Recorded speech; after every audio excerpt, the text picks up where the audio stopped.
Right guys, welcome back to my channel. Today, as promised, I have the S1000RR. This is going to be my bike for the next 5 months or so, and today I wanted to just give you a quick sort of first ride impressions, what I think of it compared to the S1000R, which I just got rid of a couple of days ago. So I've only had this bike a few days. Look at it, absolutely look at it, it's stunning. I'll go through the options a little bit, what options I can remember are on it anyway, and we'll take it for a little bit of a ride.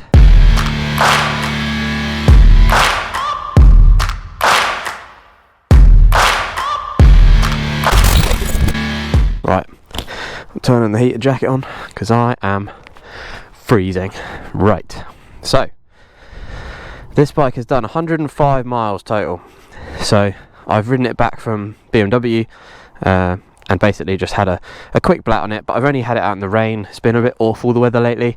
Had to clean it straight away, and it's still getting dirty now. So this is a 2024 bike. The easiest way to tell for me, I don't know about you guys, but the 2025 has the old school fins style, like sharp fins here, not fins, gills like here, and also these scoops, or not scoops, these winglets at the front are body coloured on the newer bike, and it's a little bit of a change here, but yeah, it's hard to tell the difference if you're not used to this bike. Oh man, I'm out of breath just standing here. So this particular bike has a few packages on it. It has obviously the M package, which is not an M bike, but it has an M pack, which means the colours are different. It has a few little optional extras when it's got the M pack. I think the brake calipers are different. And it also has forged or carbon wheels. I believe they're the same price, it just depends how you spec the bike, but these have got forged and they're sexy, they're really nice. Also, as part of the M pack, you've got these are really nice, heavy duty adjustable clip-ons, really nice, carbon fibre foot guard, really nice, and yeah, billet, really nice. This also has the performance package, so you get the Acra Povich can, really nice can, I love the size, everything. It's a little bit louder than the S1000, but not massively, due to that horrible thing down there, but we can't get rid of that. Also has a comfort pack, so heated grips, M endurance chain, so this chain is not standard, it's heavier, heavy duty. I'm not really sure what that means, but yeah, it's got a heavy duty M performance chain on it. Quick shifter, downshifter is standard, or quick shifter and a blipper is standard, should I say. Rear shock is Marzocchi, and obviously you got fully electric suspension on the front, which is very adjustable, both in the settings and obviously here, which I'm not going to play around with because I don't know what I'm doing. This also has a passenger pack on it, so I have a seat, I do have a cover, I haven't actually got it yet, it's going to post. This comes with foot pegs, but I'll be getting rid of those, I think, just for a nicer look. Tyres, now this is an interesting one. I first looked at this bike and I saw Dunlop Sport Smart, and then I was like, no. If you've seen my videos before in the S1000R, I hate Dunlop tyres. But that being said, these tyres are TTs, Dunlop Sport Smart TTs, which are the more aggressive sort of track day, fast road riding tyre. And to be honest with you, they feel better from the off. You can see I haven't really lent it over much. It's only been in the rain. Quite honestly, I'm scared to drop it at the moment, so I just want to get used to it, take my time. And performance seat as well, before I forget, this is solid as a rock. Like, honestly, that is so hard. First thing I noticed when I got on the bike was how hard the seat was. But yeah, let's get on it, have a ride, and I'll give you my first impressions. This won't be a review, but it'll be more of a, what to initially think about this bike. Oh! Tall, quite tall. I'm 5'10", and I can't put both feet down. Super aggressive when you start it up though, really nice sounding bike. Better adjust this camera so you can actually see, because my head is so far down. It gives me a sore neck when I ride this thing. Race Pro. So yeah, we've obviously got a lot of riding modes on this one. You've got race mode, race pro mode, which you can then fully adjust a few things in the options. So yeah, here's all your riding modes, and you can configure them here, and you can see all the different configurations you can go through there. Won't bore you with that though. Let's just have a little ride and see what this bike is like. So obviously this bike has done 100 miles, so I've got a long way to go before it's actually de-restricted. It's currently restricted to 8,000 RPM. That's due to the running in phase of the bike. I'm getting used to the Super Sport. It's been a while since I've ridden a Super Sport, The last time I rode one was at a track day at Snetterton, and you're just forced to sort of get on with it. But yeah, it feels a bit funny if you get straight off a naked bike onto a super sport. It feels a bit uncomfortable, a bit weird, but I'm getting used to it. 100 miles in. You know, considering it's restricted, it's plenty quick enough, you know. You're still getting places pretty quick on this bike. Super bike. Has a great sound compared to the S1000. The S1000 didn't really have much of a noise. This one's got a real loud induction noise. So why do people just sit in the fast lane? Like, what are you doing? A few minutes later. The wind is obviously a little bit better because you've got the cover of the screen, so I'm not getting completely blasted. Still a pretty awful day though. Takes a lovely down pop.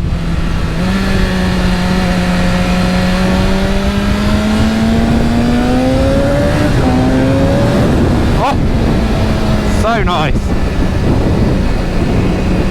It sounds so good. When you open this thing up, I think the exhaust valve opens at a certain point, and God does it sound good. It's a real loud induction noise coming from the front of the engine. Something that I didn't notice on the something you don't notice on the S1000R is that. On this though, on this it's really loud, noticeable, but very nice. It's really nice sound. Freezing. Didn't do up my jacket, that's why. Muppet. It's very direct. I'm noticing the steering is super direct. Bike feels quite light. It's a really, really nice bike. I tell you what, I'm really liking it compared to the S1000.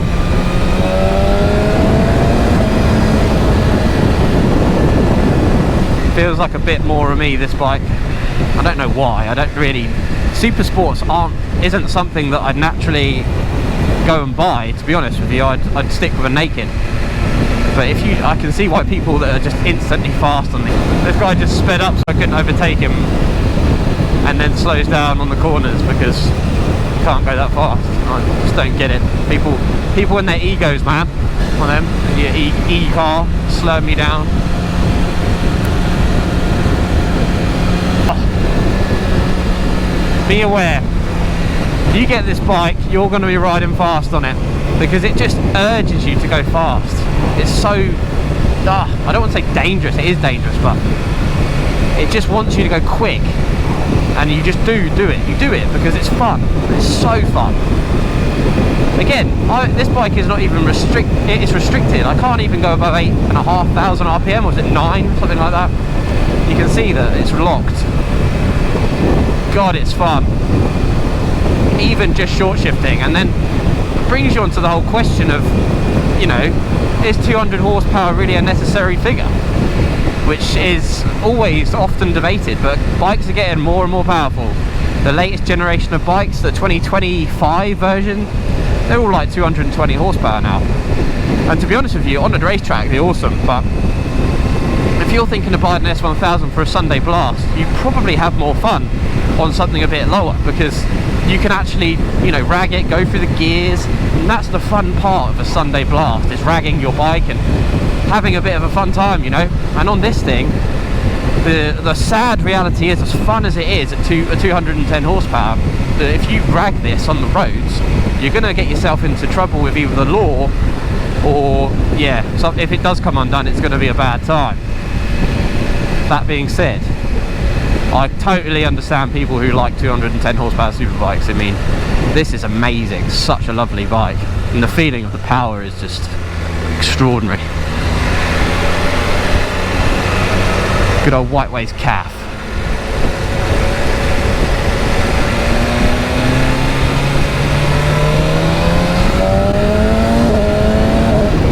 I think this bike is, it has a lot of interest, the S1000RR, and I think mainly because it's the bike you see plastered all over Instagram. You know, every famous YouTuber, reviewer, whatever, they've always got an S1000RR, don't they? And I can see why. You know, they're stunning bikes, they look cool, they're awesome, they are all round just insane. And you know, part of me, I had to experience it for myself just to see what it was like. Is it worth the hype? It is honestly so nicely rounded. I can see why they're fast straight away on any track with anyone riding it.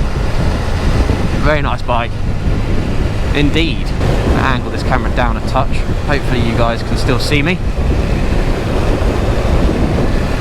I do like the fact you can just change the modes on the fly. You just have to shut the throttle off, and obviously you can change the suspension and all that stuff. We're going to go back up this hill because I'm off to see a friend and his little nephew. I know Tom is a little subscriber of mine, so hello Tom.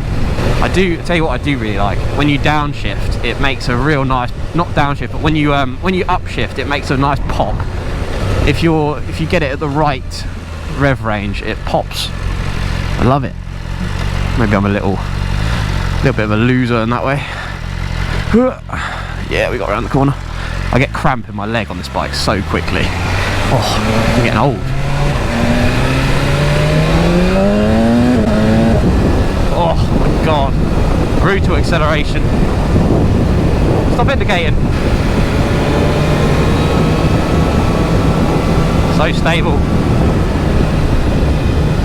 Very stable actually.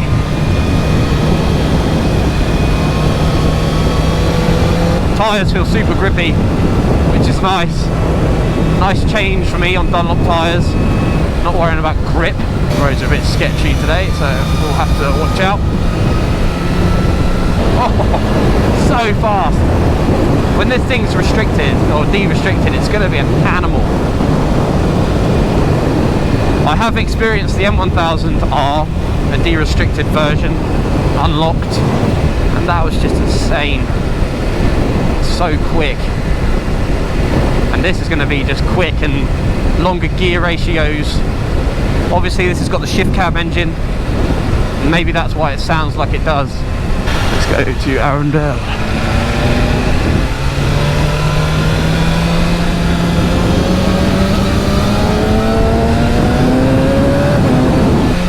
She is naughty, real naughty.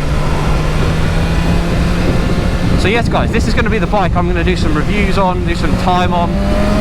So yeah, I'm going to have a bit of time with this bike, and it's honestly impressed me so much already. I just love riding it.